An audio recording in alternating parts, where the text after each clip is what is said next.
So we had to start with first principles. Basically, we started in first grade. First grade was probably Mercury program.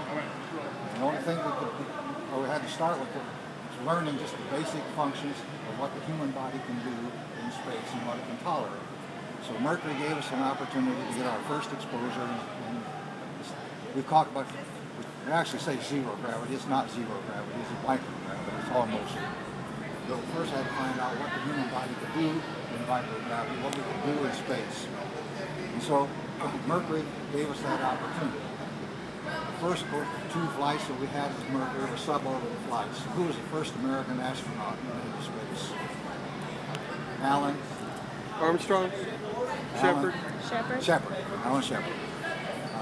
So he had our first experience in space was a 15-minute suborbital flight, which really isn't very much. From there we had to grow step by step to learn what we can do. We moved from Mercury into Gemini, which is a two-man program, and we'll talk about that. That gave us the opportunity to practice all the procedures that we were going to have to do in order to go to the moon. So it was a very important precursor to actually taking this on. So we're going to start here. This is a Mercury training. That is an actual astronaut training for the Mercury program. And the children ask, what do you have to do to become an astronaut? I said, the first thing you have to do is be the right size. That's for little truth. All of the original astronauts were about 5'10", 150, 160 pounds because you couldn't get anyone bigger in the capsule, and we couldn't have a bigger capsule because we had nothing big enough to push it up. So we started, they are actually somewhat smaller than what you would envision, particularly when you see them on television and movies and so on. They're not as big as they look. They're small. But this is a Mercury capsule. You can take a look at that because that gives you an idea just how cramped that is. Also, you'll notice the model over here. And what position do we launch the astronauts?